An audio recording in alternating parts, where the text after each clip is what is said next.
واللي عايز يعاركني يعاركني، انا عارف ان انا هتعارك في الكومنتات. السلام عليكم ورحمة الله وبركاته، معاكم اسلام. النهاردة بقى مقارنة غريبة وعجيبة، عشان في ناس كتيرة محتارة ما بين الاجهزة ديت، اللي هو البوكو 6 اكس برو وسامسونج اس 21 الترا، فلاج شيب سامسونج من 3 سنين. سامسونج مفيش منها جديد دلوقتي، في منها مستعمل وتمنه مستعمل يقارب تمن البوكو. عشان كده انا عملت المقارنه ديت، وبرضه منها نعرف هو فعلا الفلاج شيب لسه لحد دلوقتي بيدوم. ما تنسوش بقى تصلوا على النبي وتشتركوا في القناه. الحمد لله عدينا ال1000 مشترك بفضل الله ثم دعمكم، وما تنسوش تدعوا لاخواتنا بالفراغ القريب. ندخل بقى في التصميم في سامسونج جاي فخم فخم فخم لحد دلوقتي. التصميم في سامسونج فخم جدا لحد دلوقتي. التليفون حد مسكه يحس بالفخامه بتاعته، عشان ظهر من الازاز وفريم من الالومنيوم. شكله مميز وفعلا شكله رائع، بس في مشكله صغيره، الخدوش بتعلم فيه ومتقفل تقفيل كويس، عشان هو مقاوم لمعيارية الماء والغبار IP68، ودي مقاومة كويسة. بالنسبة للبوكو للأسف جاي من ظهر من البلاستيك وفريم من البلاستيك، والجهاز برضو شكله فعلا كويس بس مش في فخامة السامسونج، بس برضو شكله مميز وجميل. والتليفون عيبه ان هو بيبصم جدا، الا لو جبت اللون الاصفر الظهر من الجلد اقل تبصيم.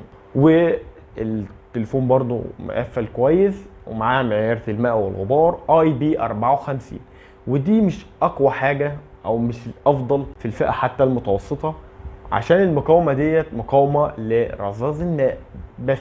وانا اصلا ما بنصحش انت لو معاك مقاومة ايه تنزل فيها في المية. بالنسبة لوزن الاجهزة، السامسونج اتقل شوية 227 جرام، واوبو اخف 186 جرام. بالنسبه بقى للشاشه، الشاشه في سامسونج دايناميك اموليد 2 اكس 120 هرتز HDR 10 بلس، والمقاس 6 و8، كبير شويه للي بيحب الشاشات الكبيره. والدقه بتاعتها كواد HD، والسطوع بتاعها 1500 نت، ومحميه بكورنينج جوريلا جلاس فيكتوس. الشاشه فيها كيرف شويه، والحواف بتاعتها قليله جدا وممتازه، والشاشه لحد دلوقتي ممتازه جدا تكتسح الفئه المتوسطه. بالنسبه بقى لبوكو اموليد 120 هرتز، والدقه بتاعتها 1000 ونص كي، المقاس بتاع الشاشه 667، والسطوع 1800 نت، اعلى من السامسونج، وتدعم ال HDR 10 بلس ودولبي فيجن، وعليها طبقه حمايه كورنينج جوريلا جلاس 5 اقل شويه من السامسونج. وبرضو الحواف هنا حلوه جدا وفلات نهائي. في السامسونج فيها كيرف بسيط. صراحه الشاشتين كويسين جدا، وشاشه البوكو في الفئه المتوسطه كويسه جدا، بس شاشه سامسونج هتكون احسن عشان التردد بيعلى وينزل معاك، والمقاس اكبر، وان الدقه بتاعتها اعلى بس السطوع اقل من البوكو. فلك الاختيار بقى. ننتقل بقى المعالج في شركه سامسونج نازل اصدارين، واحد من شركه سامسونج وواحد من سناب دراجون. الاكزينوس 210 اللي نازل من سامسونج 5 نانو، وكويس صراحه في الفئه ديت وكويس جدا مش وحش. والاصدار الثاني سناب دراجون 3 تمانيات، وبرضو التليفون كويس جدا في الاصدار دوت، يمكن احسن في السناب دراجون بحاجات بسيطه. بالنسبه بقى لبوكو نازل بدايمنستي 8300 الترا. المعالج اللي في بوكو اعلى شويه من اللي في سامسونج حتى كارقام باين، بس ده مش معناه اللي في شركه سامسونج وحش، بالعكس كويس وينافس كتير في الفئه المتوسطه ديت. الاجهزه بتنزل برامات، شركه سامسونج بينزل مع 12 جيجا رام، وفي اصدارات نزلت 16 بس المتعارف عليه 12، وبينزل مساحه 256، وفي برضه 128. بالنسبه بقى لبوكو نازل باصدار 8 جيجا و12 جيجا رام، ومساحه تخزين 128 و256. بالنسبه بقى للمساحه الداخليه اسرع في بوكو نوع UFS 4، واللي في سامسونج UFS 3.1. بالنسبه بقى السوفت وير في الاثنين طبعا كويسين جدا. وانت عارف بقى في شركه سامسونج الواجهه بتاعتها في الفلاج شيب بتبقى حاجه تاني، تديك كل اللي انت عايزه واللي انت مش عايزه. نازل باصدار اندرويد 11، ونزل له تحديث اندرويد 14، ومعاك سنه كمان اندرويد 15 عشان هو نازل ب5 سنين تحديثات. بالنسبه لشركه بوكو نازل ب3 سنين تحديثات، نازل باندرويد 14 ومعاه 3 سنين تحديثات رئيسيه و4 سنين امان، معناه انه هينزل له 15 و16 و17. ننتقل بقى للكاميرات. بس الكاميرات اللي في سامسونج احسن بشويه حلوين من اللي نازله على شركه اوبو، واللي عايز يعاركني يعاركني، انا عارف ان انا هتعارك في الكومنتات. في شركه سامسونج الكاميرا الرئيسيه 108 ميجا بكسل ومع مثبت او اي اس، والكاميرا الثانيه 10 ميجا بكسل 3 اكس اوبتيكال زوم، والكاميرا الثالثه 10 ميجا بكسل برضو بتزوم 10 اكس اوبتيكال برضو، ودي حاجه بصراحه كويسه جدا. والكاميرا الرابعه 12 ميجا بكسل الترا وايد ومعاه سنسور تقارب عشان ما يطلعش منك اوت فوكس خالص. وبصراحه الكومبو بتاع الكاميرات بتاع سامسونج تحفه وينافس اي تليفون في الفئه المتوسطه وجامد جدا.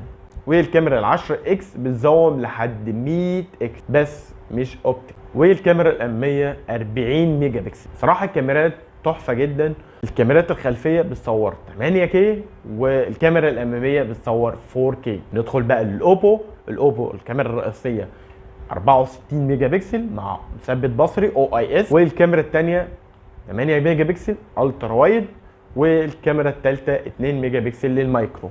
والكاميرات مش وحشه، بس لو هنقارنها بسامسونج هتكون اقل منها بحبه حلوين، بس لو هنقارنها بفئتها لا كويسه وتقارن وتديك اداء كويس، بس ناقصها الكاميرا بتاعه التليفوتو الصراحه برضه. والكاميرا الاماميه 16 ميجا بكسل. بالنسبه بقى في الفيديو بيصور الكاميرا الخلفيه 4K على 30 اطار، والكاميرا الاماميه 1080 بس. الجهاز برضو مش متجه للكاميرات قوي، متجه للالعاب. بالنسبه بقى للسماعات، السماعات ستيريو في الاثنين ومنفذ 3.5 مش موجود في الاثنين وده للاسف. نقول شويه مميزات هنا وهنا. نازلين مميزات في التليفونات، يعني بالنسبه لسامسونج الجهاز يدعم القلم ودي حاجه كويسه، ويدعم ان هو يتحول لكمبيوتر. بالنسبه بقى لاوبو في IR بلاستر اللي هي الريموت، وخاصيه بصراحه في ناس بتستعملها مش موجوده في سامسونج. بالنسبه بقى للمايك،